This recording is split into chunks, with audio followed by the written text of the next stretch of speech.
Hi, JD here from the Institute of Wow. I have my good pal with me, Danny McMaster. How are you, Danny? How are you, JD? And just in case you don't know Danny, he's one of the world's best impersonator comedians. Would you call it that? Impersonator comedians or comedic impersonators? Comedic impersonator, comedy impressions. Comedy impressions. People say, I think the Americans call them imitators and stuff like Imitators. that. And voice, I do mostly the voice, do a few of the facial expressions and things.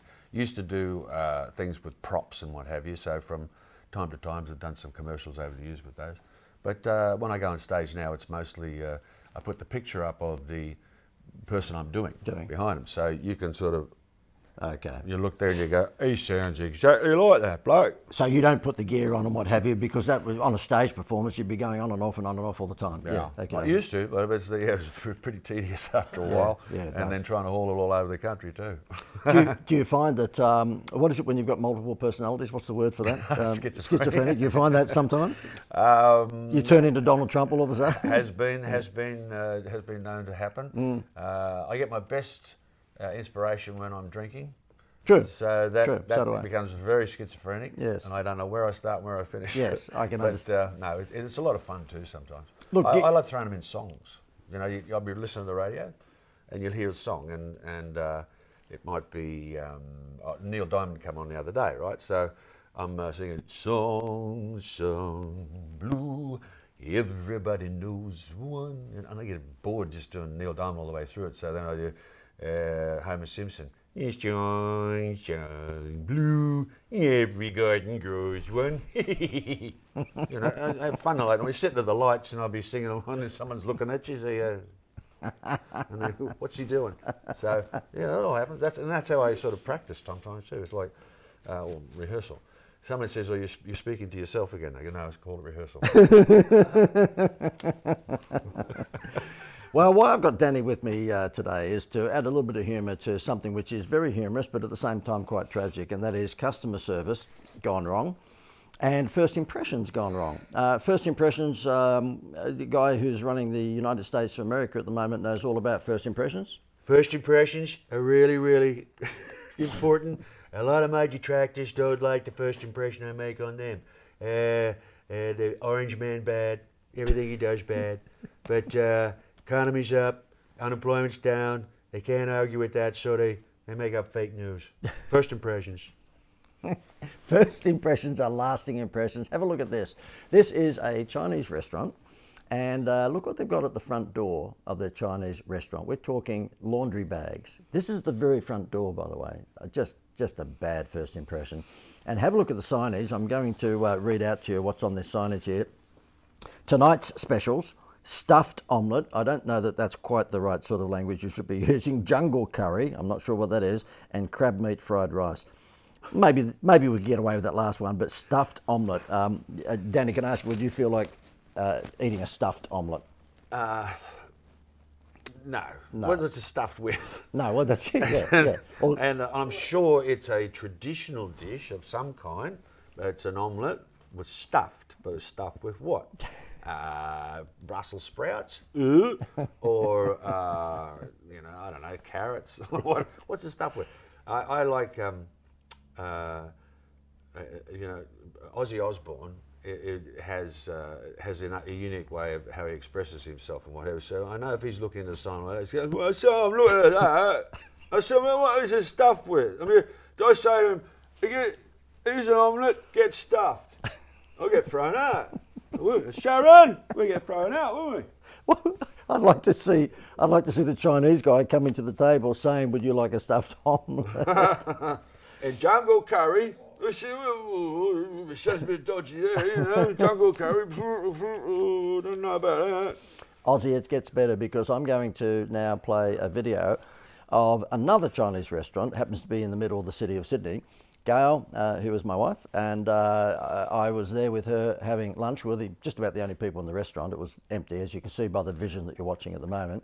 And lo and behold, one of the staff just comes up and starts vacuuming around our feet. Just vacuuming around. I can see that. Yeah, but so what's going on there? I mean, like, you know, when we cleaned out, I was going to clean out my wallet when I give you some money to buy. They're not even taking my order. What's wrong with them?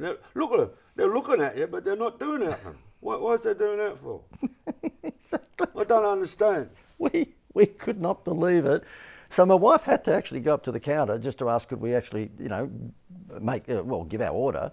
And the lady who was doing the vacuuming actually looked at me. I was less than subtle. That's one of my skills, I think, in doing the video. She looked at the video and I thought she'd be embarrassed and go, she never went away. She just kept on doing it. Asked us to put our feet up, as a matter of fact, so she could get under our feet. Yes. That just... There's no, even from Ozzy Osbourne, there's no words. Even in the vernacular, that blows me away. It doesn't suck. It sucks. Like the vacuum cleaner sucks. It don't blow me away at all. I wouldn't go back there. I mean, obviously you didn't get anything to eat, so you must have lost weight that day. We did. We did. And look, I got to say to you is that if you are in the service industry, which is hospitality and retail and things like that, do yourself a favour, have a look at what Walt Disney and Apple do. You can walk into an Apple store and you will see there'll be, 20, maybe 30 staff with the blue or the red t-shirts on so that they stand out, and they walk up to you and they can't do enough. You go to Disneyland, any Disney park for that matter, and you'll find that the customer service, the first impressions is just knockout. Yep. Danny, you travel the world because of what you do being an entertainer. Do you find that Australia, from a customer service point of view, particularly in hospitality, which is restaurants and hotels and stuff, we just lag behind? We do.